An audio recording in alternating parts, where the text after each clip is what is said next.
আসসালামু আলাইকুম ওয়া রাহমাতুল্লাহ। আপনারা জানেন আপনাদের সাথে অনেক দিন ধরে কথা বলছি বাংলাদেশের অর্থনীতি, রাজনীতি, সমাজনীতি এগুলো আমাদের আলোচনায় থাকে। বাংলাদেশের জন্য গঠনমূলক আলোচনা করতে আমাদের কোনো কুণ্ঠা হয় না। আমরা প্রচুর সময় দিই এই সমস্ত ব্যাপারে। জানেন যে 17 বছর সংগ্রাম করেছি, 5 বছর আগে চাকরি হারিয়েছি, বিএনপির যেই গণতান্ত্রিক আন্দোলন সেখানে ছিলাম, কোটা বিরোধী আন্দোলনে ছিলাম।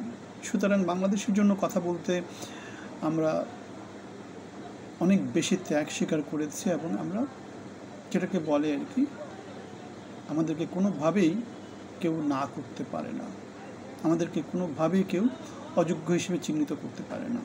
সুতরাং এখন আমরা যেটা নিয়ে কথা বলবো সেটা হচ্ছে সমাজে নতুন করে যে ফ্যাসিবাদ, নতুন করে যে স্বৈরাচার শুরু হয়েছে সেটা নিয়ে কথা বলি।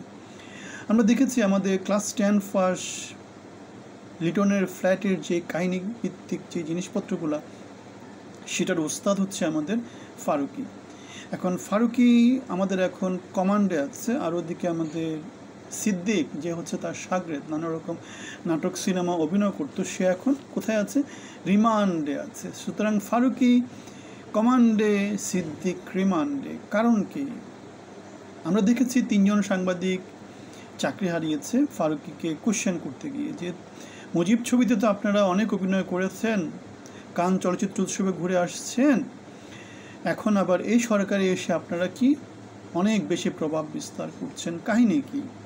আমি এটা নিয়ে আরেকটা ভিডিও করেছিলাম, যেখানে বলেছিলাম পোপের চেয়ে বড় পোপ, এখন বলছি সূর্যের চেয়ে বালি বেশি গরম। সুতরাং আমরা দেখতে পাচ্ছি ফারুকী এবং তিশা কি লুকাচ্ছে, তারা যেটা লুকাচ্ছে, তাদের যেই গিরগিটি কালার, তাদের যে রং, সেই রংটাকে তারা পরিবর্তন করার চেষ্টা করছে এবং দগদগে ঘাগুলা বের হয়ে আসছে 3জন সাংবাদিকের চাকরি হওয়ার মধ্য দিয়ে। তারপরে পয়লা বৈশাখের যেই শোভাযাত্রা, সেখানে হাসিনার মূর্তি বা কিছু একটা তৈরি করার মধ্য দিয়ে, যেখানে তারা যেটা করছে সেটা হচ্ছে গত সরকারকে তারা প্রচণ্ড রকমের খারাপভাবে উপস্থাপন করার চেষ্টা করছে। অনেকটা চেষ্টা করাটা অনেকটা কি প্রোপাগান্ডার মতো, সাংস্কৃতিক প্রোপাগান্ডা।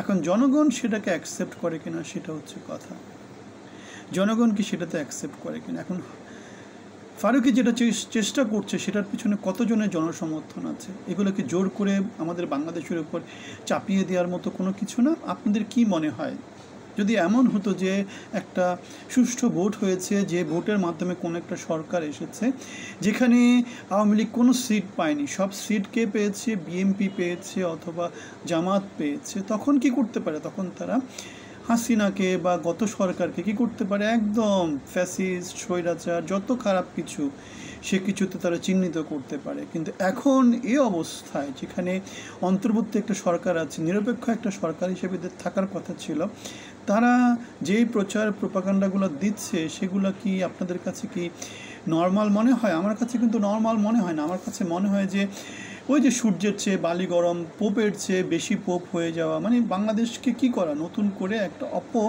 সংস্কৃতির দিকে বাংলাদেশকে নিয়ে যাওয়া হচ্ছে। আমরা দেখেছি তারা কান চলচ্চিত্র উৎসবে মুজিব ছবিটা নিয়ে গিয়েছিল। আমরা দেখেছি তিশা মুজিব ছবিটাতে বেগম ফজিলাতুন্নেসা মুজিব হিসাবে অভিনয় করেছিল এবং সেই জন্য তারা রাষ্ট্রপতি, প্রধানমন্ত্রী, নানাজনের কাছ থেকে নানাভাবে তারা সম্মাননা পেয়েছিল। সুতরাং আমরা দেখতে পাচ্ছি চামচা এবং ওস্তাদ মীর জাফর এবং যারা আছে আর কি, দালাল শ্রেণীর লোকজন বাংলাদেশের সমাজকে এখন নতুন করে কি করছে? দিক নির্দেশনা দিচ্ছে, নতুন করে বাংলাদেশের সমাজকে বিপদগ্রস্ত করে দিচ্ছে। আমরা দেখতে পাচ্ছি, এটা নিয়ে আমরা গত 8 মাস ধরে কথা বলে এসেছি। আপনারা জানেন, যারা আমাকে জানেন বা চিনেন তারা তো জানেনই, যারা জানেন না তারা জানেন যে আমি বাংলাদেশের জন্য কথা বলি, বাংলাদেশের হয়ে কথা বলি। আমরা কোনো দলের হয়ে কথা বলি না, কোনো নেতার হয়ে কথা বলি না, কোনো আদর্শের হয়ে কথা বলি না। বাংলাদেশই আমাদের কাছে আদর্শ, বাংলাদেশই আমাদের কাছে সব কিছু। প্রথম বাংলাদেশ আমার, শেষ বাংলাদেশ, জীবন বাংলাদেশ আমার, মরণ বাংলাদেশ। আমরা বাংলাদেশকে নিয়ে কথা বলি, বাংলাদেশকে নিয়ে আমাদের জন্ম, এখানে বেড়ে ওঠা, এখানেই কাজ করা, এখানের জন্যই ত্যাগ স্বীকার করা, হয়তো মৃত্যু এখানে হবে। আপনাদের মতামত জানাবেন, ভালো খারাপ যাই কিছু আসে সেটাই জানাবেন। আমরা কি এমন কোনো খারাপ কিছু বলি না যাতে আপনারা মন খারাপ করতে পারেন, যাতে আপনারা খারাপ কিছু কমেন্ট করতে পারেন। আমরা বাংলাদেশের জন্য কথা বলি, আপনাদের জন্য কথা বলি, আমাদের সাথে আপনারা অংশী হতে পারেন।